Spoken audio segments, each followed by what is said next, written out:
Welcome guys. Today we move to transformation of sentences. वाक्यों का रूपांतरण। Transformation means to change the sentence, to change the structure of the sentence without changing its meaning. बिना उसका अर्थ बदले हुए sentence के structure को बदल देना ट्रांसफॉर्मेशन ऑफ सेंटेंस कहलाता है। आज हम वाक्यों के रूपांतरण में एडवर्ब टू को हटाना सीखेंगे। एडवर्ब टू को हटाने के लिए भी सेंटेंस में कुछ सेंटेंस ऐसे हैं जहां एडवर्ब टू के साथ इन्फिनेटिव आता है, to go, to come, to admit, to write, और कहीं पर एडवर्ब टू के साथ ये इन्फिनेटिव नहीं आता है, बल्कि प्रीपोजिशन क्या आता है, ऑफ, फॉर, विद। तो ऐसी स्थिति में थोड़ा अंतर आ जाता है। जहाँ पर इन्फिनेटिव नहीं आएगा वहाँ पर हम टू का मतलब अत्यधिक के सेंस में तो होता ही है। अत्यधिक के सेंस में कैसे लेंगे? Over, much, beyond the proper limit, extremely, इस रूप में लेंगे। और जहाँ पर to go, to come, to read, to write, to admit आया होगा वहाँ पर कैसे लेंगे? वहाँ पर हम क्या करेंगे? वहाँ पर बताइए। वहाँ पर हमारा प्रयास होगा कि हम उसको किस रूप में लेंगे? वहाँ पर हम उसको कैन नॉट, कंजक्शन दैट लगाएंगे, सब्जेक्ट ढूंढेंगे, कैन नॉट और वर्ब की फर्स्ट फॉर्म, जहाँ पर टू के साथ जो फर्स्ट फॉर्म आई थी, can not go, can not read, can not right, can not play, इस रूप में लेंगे। चलिए सेंटेंस नंबर 1 में आपको एक्सरसाइज नंबर 2 में जाते हैं। एक्सरसाइज नंबर 2 में rewrite the following sentences by removing the adverb too. Adverb too को हटा करके आपने सेंटेंस को दोबारा लिखना है। The teacher is too weak to control the class. Teacher जो है क्लास को कंट्रोल करने के लिए अत्यधिक कमज़ोर है। टीचर जो है इतना अधिक कमज़ोर है कि वो क्या करता है? क्लास को कंट्रोल नहीं कर सकता है। ये अर्थ हुआ इसका। तो ये जो टू है इसके बाद इन्फिनेटिव आया हुआ है, तो इसमें 2 क्लॉज बनेंगे। पहले मेन क्लॉज क्या होगा? द टीचर इज, टू को बदल दोगे सो में, तो क्या बना? द टीचर इज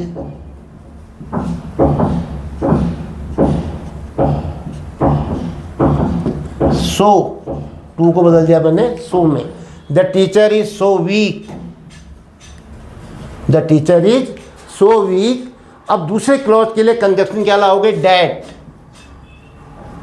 ये अपने मन से लाओगे डैट। और अब क्या आएगा?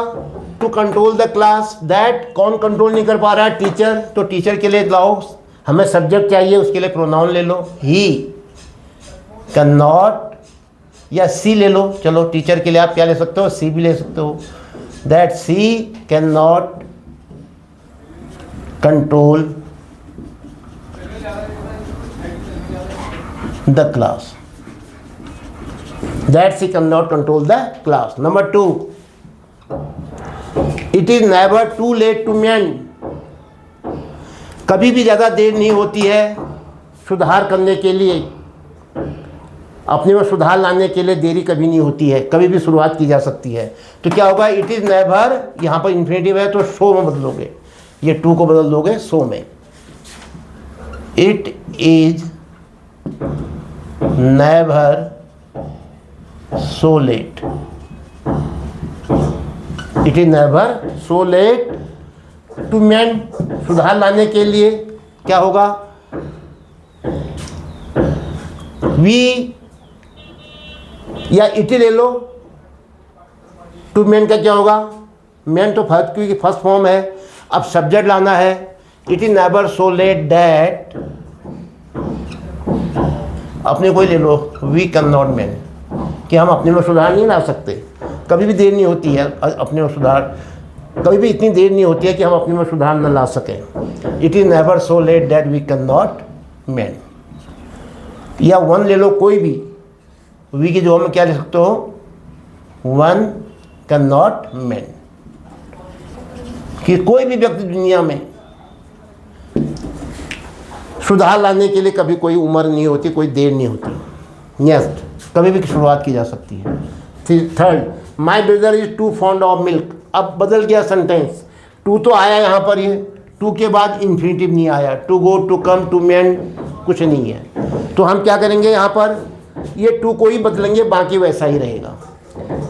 ये टू किस में चेंज होगा, मच, एक्सट्रीमली, ओवर, अत्यधिक, बियॉन्ड द प्रॉपर लिमिट। तो क्या कहोगे, my brother is much fond of milk, my brother is extremely fond of milk. तो ज़्यादा अच्छा क्या लग रहा है, मच ही लग रहा है। तो क्या कहोगे, my brother over fond of milk, मैं मच ही अच्छा लग रहा है, इज मच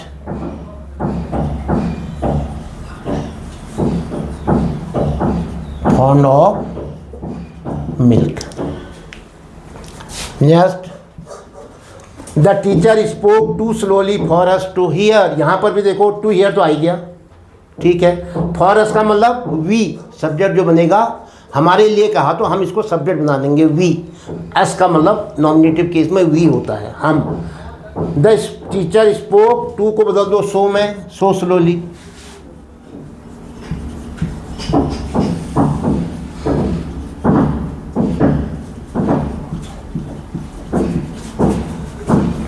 सो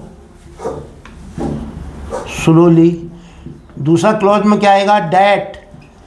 सो के साथ कंजक्शन क्या आता है, हमेशा डैट आता है। डैट, अब हमने कहा फॉर अस था, इसको हम हमारे लिए, तो हम इसको वी कहेंगे। हम टू हियर का मतलब सुनना, वी कैन नॉट हियर। वो इतनी धीरे से बोलता है कि हम सुन नहीं सकते। द टीचर स्पोक, इतने धीमे से बोला, पास्ट टेंस है। दैट वी कुड नॉट होगा, फिर कैन नॉट नहीं होगा, कुड नॉट हियर, हम समझ नहीं पाए थे, हम समझ नहीं पाए थे।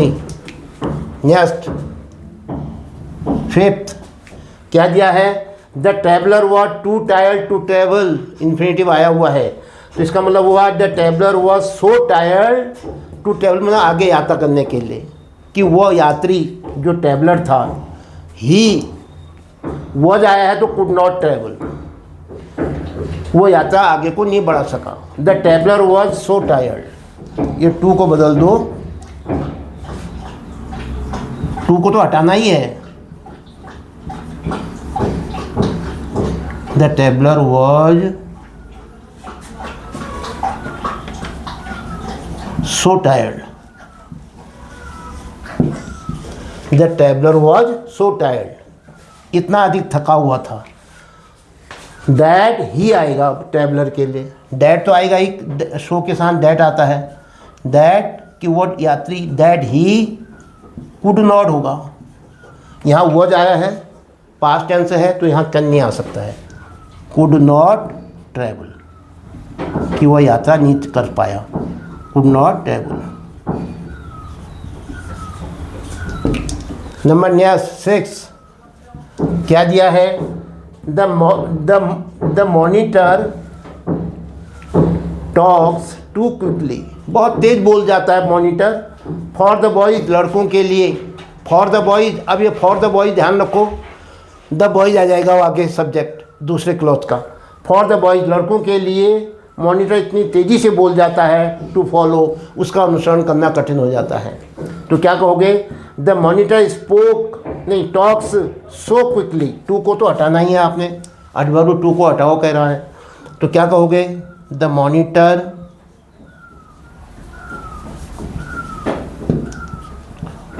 Speaks so quickly.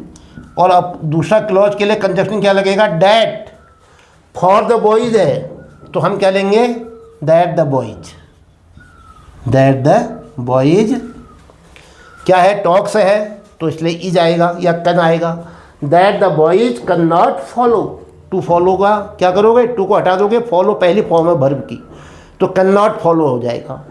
The monitor speak so quickly that the boys can not follow, can not follow. लीजिए, लड़के उसका अनुसरण नहीं कर पाते हैं। या 7,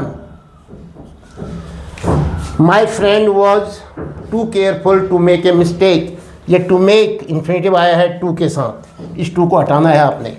my friend was so careful, क्या हो जाएगा? My friend was so careful that, ये है my friend was so careful that to make a mistake he can not make a mistake. मेरे फ्रेंड के लिए क्या लाओगे? सब्जेक्ट, प्रोनाउन लाओगे ही, और यहाँ पर क्या है? वॉज है, तो कैन नहीं आएगा, क्या आएगा? कुड। और नेगेटिव में बनना है तो क्या हो जाएगा? नेगेटिव में could not, he could not make a mistake. Verb दी है फर्स्ट फॉर्म, इन्फिनेटिव को हटा दो टू को, मेक को यहाँ ले लो, could not make a mistake, कि वो एक भी गलती नहीं कर पाया, नहीं करा। इतना सावधान था मेरा दोस्त कि उसने एक भी गलती नहीं की। Next 8, my brother is too ill to eat anything. किसी भी चीज़ को खाने के लिए मेरा दोस्त बीमार है। Too ill to eat infinitive आया है तो क्या बनेगा? Can not, could not, will not, would not. तो माई ब्रदर इज सो इल, ये टू को हटा के क्या बनाओगे? सो में। एक लॉ तो बना दो आप, माई ब्रदर इज सो इल, ये प्रिंसिपल क्लॉज हो गई। कंजक्शन लगेगा that, my brother is so ill that he, brother के लिए क्या आएगा? ही कैन नॉट, इज है यहाँ ना, can not eat anything. Too को हटा दो, ईट पहली फॉर्म मिल जाएगी। My brother is so ill that he can not eat, he cannot eat anything।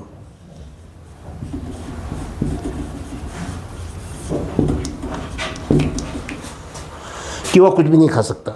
ये था अभ्यास नंबर 2, एडवर्ब टू को हटाना। दो तरीके से हटा रहे हो आप, दो रूल याद करने हैं आपने। अगर टू के बाद इन्फिनेटिव आया है, to control, to go, to come, to read, to write, to make, तो आपने कहा साहब वहाँ तो कैन नॉट आएगा या कुड नॉट आएगा, विल नॉट आएगा या वुड नॉट आएगा। और टू हटेगा सो में, उसके बाद कंजक्शन डैट लगेगा। प्रोनाउन क्या करोगे? अगर फॉर अस है तो वी ले लो, फॉर मी है तो आई ले लो, फॉर यू है तो आई ले लो, फॉर हिम है तो ही ले लो, फॉर अस है तो वी ले लो। अगर नहीं दिया है तो देखो कि सब्जेक्ट के साथ जो सब्जेक्ट है वो कौन है, उसके लिए प्रोनाउन क्या आएगा, वो क्या बनेगा? सब्जेक्ट। दूसरा तरीका है केवल टू आया है, बाकी आगे कोई इन्फिनेटिव नहीं आया है, तो इस टू का मतलब अत्यधिक होता है। इसको आप much, over, extremely, beyond the proper limit इसमें चेंज कर लो, बस बाकी सेंटेंस वैसा ही रहेगा। तो ये था आज का exercise, removing adverb too. Adverb too को हटाकर सेंटेंस बनाओ, नया वाक्य बनाओ, अर्थ नहीं बदलना चाहिए, ट्रांसफॉर्म करो। ये था, ट्रांसफॉर्मेशन और चेंज में अंतर होता है। तो कैसा, कितना समझ में आ रहा है? ये फाउंडेशन कोर्स है आपके लिए, आने वाली प्रतियोगितात्मक परीक्षाओं के लिए, आने वाले कॉम्पिटिटिव एग्जाम्स को फेस करने के लिए, क्योंकि ट्रांसफॉर्मेशन से काफ़ी प्रश्न पूछे जाते हैं एमसीक्यू पैटर्न में। यदि आप ये रूल्स पढ़ लोगे तो एमसीक्यू में तो सपोर्ट मिलता है, आपको क्लू दिए रहते हैं, तो आपके लिए वो हल करना एक चाइल्ड्स प्ले हो जाएगा। 10th क्लास लेवल से, क्लास 10th लेवल से आप इसका अभ्यास करना शुरू करें। इसके साथ ही आज का ये वीडियो समाप्त होता है। जय हिंद।